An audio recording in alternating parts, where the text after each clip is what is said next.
नमस्कार दोस्तों, कैसे हैं आप लोग। स्टडी विद टिया के चैनल में डेली न्यूज़ डिस्कशन में आप लोगों का बहुत बहुत स्वागत है।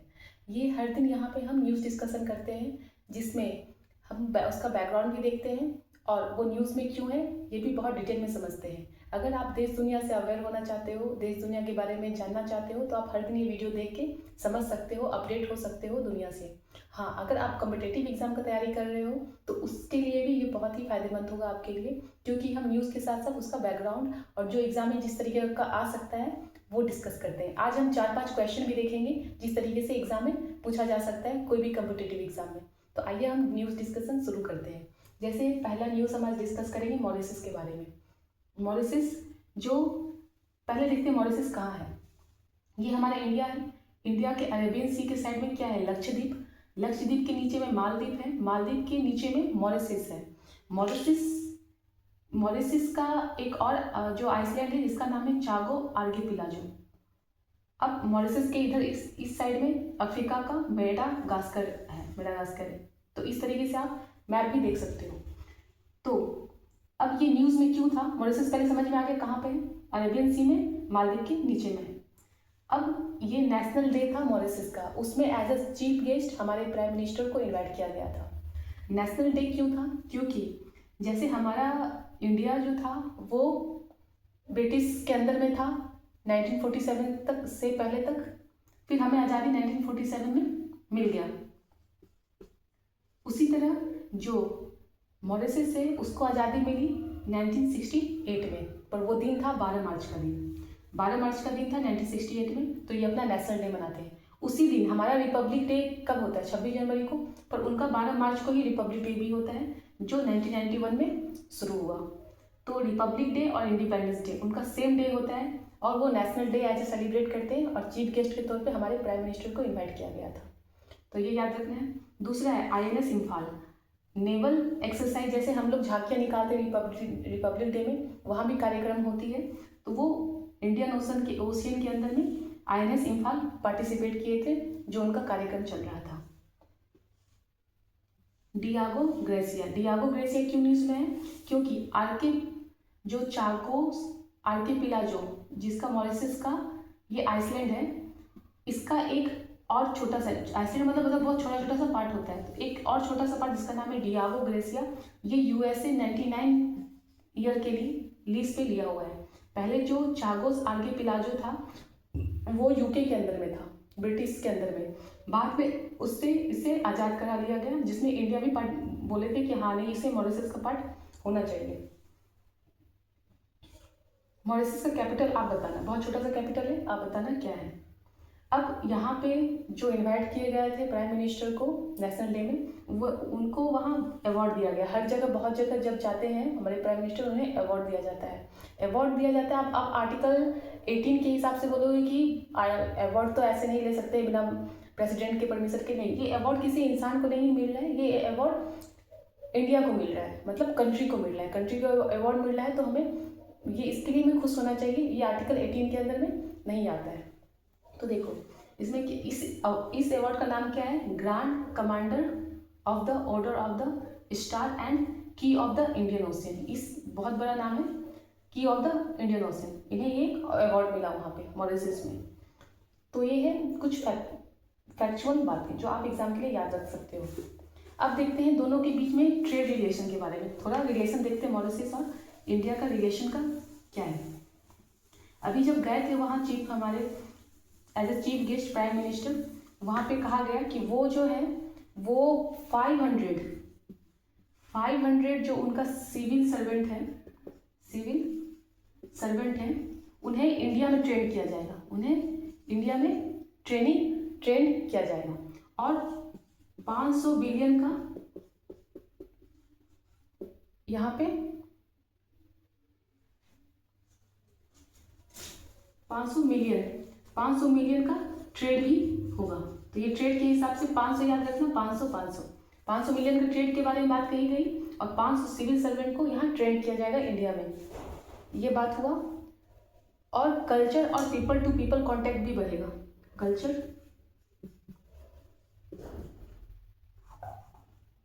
And people to people contact कैसे, जैसे जो हमारे चार धाम का यात्रा होता है,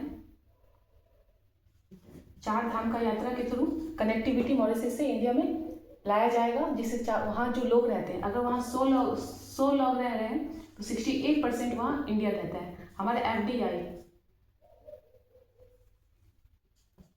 एफडीआई लगभग 30% आता है मॉरिशस से, जो फॉरेन डायरेक्ट इन्वेस्टमेंट होता है, क्योंकि वहाँ पे डायस्पोरा बहुत ज़्यादा है। लगभग 70% इंडियन वहाँ रहते हैं। ये टैक्स हेवन कंट्री भी माना जाता है। हमारा comprehensive economic partnership for trade agreement 2021 में साइन किया गया था। Comprehensive economic partnership for trade agreement. तो ये मॉरिशस के साथ हमारा रिलेशन है, आप इसे याद रख सकते हो। तो बैकग्राउंड के साथ, इसका न्यूज़ के साथ हमने बैकग्राउंड में देखा क्या है न्यूज़ का बैकग्राउंड। आप इसका कैपिटल बताना कमेंट बॉक्स में। नेक्स्ट न्यूज़ देखते हैं हम।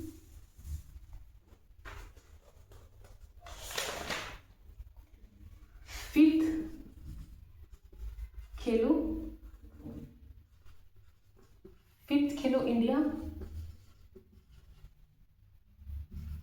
विंटर गेम,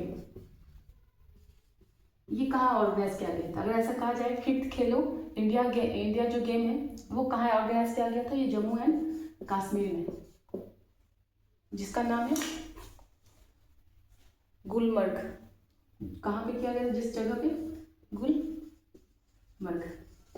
ये स्नो गेम होता है, स्नो गेम होता है। बहुत तरीके का इसमें गेम खेला जाता है बर्फ के जगहों पे। तो ये स्नो गेम होता है, फिफ्थ खेलो इंडिया विंटर गेम। ठीक, इसमें कौन जीते थे? इसमें जो हमारे आर्मी होते हैं, इंडियन आर्मी, वो भी पार्टिसिपेट करते। तो उन्हें फर्स्ट पोजीशन मिला, उन्हें फर्स्ट मिला और सेकंड मिला हिमाचल प्रदेश को। तो आप इतना याद रख सकते हो इस न्यूज़ के बारे में। ये स्नो गेम होता है और इसे ऑर्गेनाइज करते हैं sport authority of India, minister of youth and affair के साथ मिलके, minister of youth and affair के साथ मिलके, मिनिस्टर ऑफ यूथ और स्पोर्ट्स अथॉरिटी ऑफ इंडिया और मिनिस्टर ऑफ यूथ के साथ मिलकर इसे ऑर्गेनाइज किया गया था। फिफ्थ खेलो इंडिया विंटर गेम है, जिसमें इंडियन आर्मी फर्स्ट पोजीशन लाए थे और सेकंड हिमाचल प्रदेश। ये कहाँ हुआ था? गुलामबर्ग में हुआ था। ठीक, जम्मू एंड कश्मीर में। ये दूसरा न्यूज़ था। नेक्स्ट जो है आर्टिकल है, आर्टिकल के बारे में हम डिस्कस करते हैं। आर्टिकल में पूरा डिस्कस नहीं करूँगी, पर कुछ बात ना आर्टिकल से एग्जाम में लेके उसे पूछ लिया जाता है। तो इसके में जो इम्पोर्टेंट चीज़ है, जो पहला एक एडिटोरियल था, वो इस तरीके से है, लिखा हुआ था, फर्स्ट द गवर्नमेंट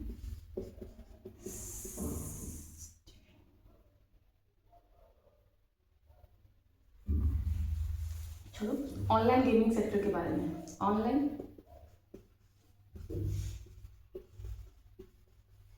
गेमिंग के बारे में कि इसे इंडिया को रेगुलेट करना चाहिए क्या नहीं। अभी हाल ही में 28% जीएसटी लगा दिया गया था ऑनलाइन गेमिंग में। अब कोई चीज़ अगर कोई छुपा के कर रहा है, अगर आप उसे रेगुलेट नहीं, इसमें कहा जा रहा है कि जो ऑनलाइन गेमिंग है उसको सरकार को रेगुलेट करना चाहिए, क्योंकि अब तो लोगों को नशा लग चुका है, ऑनलाइन गेमिंग का नशा लग चुका है। आप उस पर जीएसटी लगा के कुछ नहीं कर सकते हो। जीएसटी लगा रहे हो, उसका टैक्स बढ़ते जाएगा, लोग इलीगल तरीके से आएंगे। तो उससे अच्छा है कि आप उसे रेगुलेट करो, आप अपना ही जगह पे इसे लोगों को सिखाओ कि कैसे ऑनलाइन गेमिंग बनाते हैं, आप उसे एक्सपोर्ट करो। तो जो है, मतलब अगर कुछ बुरा हो रहा है तो उसमें अपना आप अपॉर्चुनिटी ढूंढो। ऑनलाइन गेमिंग है तो इसमें आप लोगों को जॉब दो, बच्चों को सिखाओ कैसे ऑनलाइन गेमिंग करते हैं। टेक्नोलॉजी हमारे यहाँ बहुत ज़्यादा है, उस टेक्नोलॉजी को गेमिंग में यूज़ करो और दूसरे को एक्सपोर्ट करो, जैसे चाइना करता है। अपने यहाँ रेगुलेट करो कि इतने से इतने बच्चों को ये दे सकता है, इतना टाइमिंग हो सकता है, इतना गेम खेला जा सकता है, इससे ज़्यादा यूज नहीं होगा इंडिया में। उसे रेगुलेट करना बहुत जरूरी है। आप टैक्स डाल के 28% करके इससे कोई फायदा नहीं होने वाला है। ये इलीगल तरीके से लोग खेलेंगे, तो इसे रेगुलेट करने की बातें कही जा रही है ऑनलाइन गेमिंग के बारे में। कभी इंटरव्यू में या कभी मेंस एग्जाम में इस जो भी सोसाइटी में चल रहा होता है उसके बारे में पूछ लेते हैं तो ऑनलाइन गेमिंग के बारे में किसे डीरेगुलेट करना चाहिए या रेगुलेट करना चाहिए। आने वाले समय में कहा जा रहा है कि 60,000 करोड़ इससे इनकम हो सकता है। तो आप अगर इसको साइड करके रखोगे, दूसरे देश इसको बनाते रहेंगे, पैसा कमाते रहेंगे और हमारे देश पे थोपते रहेंगे। जब लोगों को नशा लग गया इस गेम का, तो हम क्यों ना हम खुद ही इसको रेगुलेट करके और इससे इनकम कमाया जाए, हमारे कंट्री में ही आया जाए। तो इससे रेगुलेट करने की बातें कही जा रही है इस वाले आर्टिकल में। नेक्स्ट आर्टिकल एक और है जिसमें बात कहा जा रहा है कि इंडिया को किस पे फोकस करना चाहिए, ग्लोबल इमेज बनाने में या फिर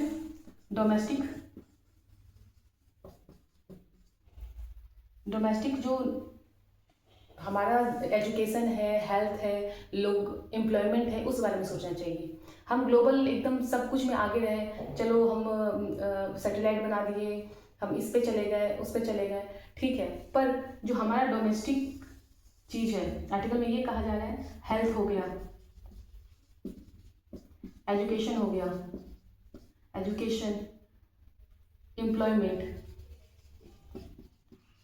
तो हमें ग्लोबली अपना आप को ऊपर रखना होगा या फिर जो हमें डोमेस्टिक पर ध्यान देना हो। लोग कितना भी कुछ कहे, लोगों जैसे हम एकदम सच सवर के दिखा देते हैं कि हम बहुत दुनिया को दिखाते हैं बहुत अच्छे दिख रहे हैं, पर अंदर में हमारा एजुकेशन नहीं है, हमारा हेल्थ खराब हुआ है, तो इसका क्या फ़ायदा है। उसी से कोरिलेट करके यहाँ पे राइटर बोल रहे हैं कि हमें अब सबसे पहले अपने डोमेस्टिक जो हमारा है, यहाँ हेल्थ का कमी है, एजुकेशन है, पॉवर्टी है, अनएम्प्लॉयमेंट है, इसको ज़्यादा पहले हमें इसके लिए पॉलिसी बनाना चाहिए कि इसे कैसे सुधारा जाए।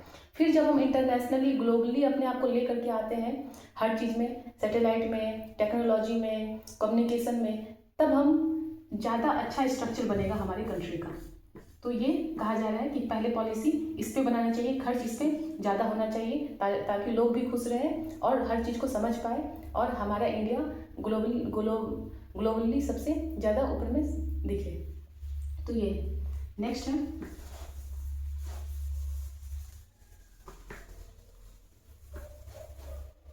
इलेक्शन कमीशन को लेकर के एक आर्टिकल है, एक न्यूज़ में भी आया था।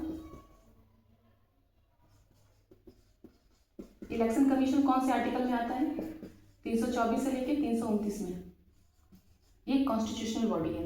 इसमें कहा गया था कि इसके ऊपर बहुत सारा इल्ज़ाम लग रहा था। इलेक्शन कमीशन जो अपोजिशन पार्टी है वो लगा रहे थे कि ये फेयर इलेक्शन नहीं करवाते हैं, इसका अपॉइंटमेंट का तरीका सही नहीं है, और भी बहुत तरीके का लगा रहे थे कि इसका जो वोटर कार्ड होता है उसमें कुछ कमी है, क्योंकि जब वैसे वोटर कार्ड कम रहता है इलेक्शन के टाइम, बढ़ जाता है, लोग ज़्यादा वोट देते हैं, तो ये कैसे हो गया। तो ये सब चीज़ को कमी को दूर करने के लिए ये एक मीटिंग बुलाए थे जिसमें सारे पार्टीज को बुलाए थे।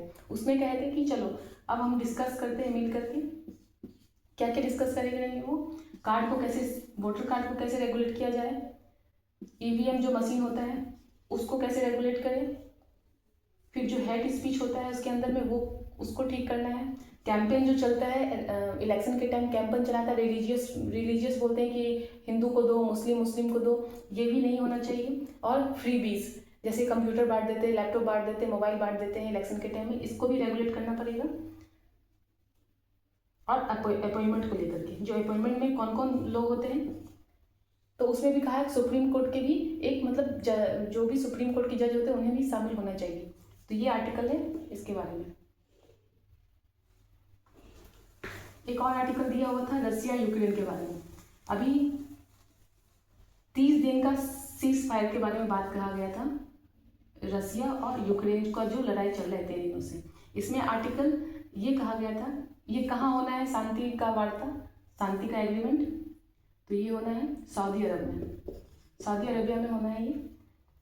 इसमें कहा, राइटर ये कह रहे हैं कि रसिया को इस बार मान लेना चाहिए ये बात, क्योंकि ये अपना फालतू का इन्वेस्टमेंट पैसा लगा के इसके साथ लड़के कोई फायदा नहीं है। यूक्रेन पहले भी शांति के लिए बात कहा गया था यूक्रेन को, तो बोले थे कि मेरा एरिया जो क्रीमिया हड़पे हुए हैं रसिया वो हमको दे देगा तो हम शांत हो जाएंगे, पर अभी ये खुद भी शांति का बात कर रहा है, तो रसिया को अपना इन्वेस्टमेंट इसमें नहीं लगाना चाहिए, तो उससे भी शांति स्थापित कर लेना चाहिए, जो सऊदी अरब में ये बात हो रहा है। तो ये है आर्टिकल में। अब कुछ क्वेश्चन के तरीके से देखते हैं जो इम्पोर्टेंट हो सकता है हमारे लिए। एक होता है खंजर एक्सरसाइज, ये किसका है खंजर एक्सरसाइज, ये किसके किसके बीच में खंजर एक्सरसाइज पूछा जाएगा एग्जाम में, तो ये है किर्गिस्तान, किर्गिस्तान और इंडिया के बीच में। इसका 12th एडिशन हो रहा है अभी किर्गिस्तान में, ये एक्सरसाइज है, फोर्स का एक्सरसाइज है, 12th एडिशन हो रहा है अभी इंडिया में, ये इसमें किर्गिस्तान में। दूसरा है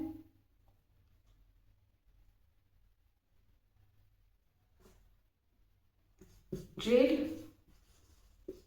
टू ट्रेड, ये किसका इनिशिएटिव है, सेवी का है। फिर थर्ड क्वेश्चन पूछा जा सकता है सारस, जो न्यूज में था भी वही है, सारस क्रेन, ये क्या है, सारस क्रेन क्या है, ये एक सबसे ऊंचा उड़ने वाला बर्ड है, वर्ल्ड का सबसे ऊंचा उड़ने वाला बर्ड है, ये भी न्यूज में था अभी, तब इस ध्यान से रख सकते हो। और एक ये है लार्ज फेस एरी रडार, लार्ज फेस एरी रडार, ये अभी तक ये रेडार है वो चाइना के पास है, रसिया के पास है और यूएसए के पास है, इंडिया के पास नहीं है। ये अभी म्यांमार के द्वारा अभी चाइना के द्वारा म्यांमार के साइड में भेजा गया है, ताकि वो ओशियन पे और कंट्री पे नज़र रख पाए कि कोई अचानक से मिसाइल तो नहीं फेंक रहा है इधर। तो ये आज का कुछ न्यूज़ था, अगर आपको अच्छा लगा तो आप लाइक करना। नेक्स्ट कल और भी जो भी इम्पोर्टेंट न्यूज़ होगा वो लेकर के आएंगे और कुछ क्वेश्चन के साथ मिलते हैं, तब तक के लिए बाय।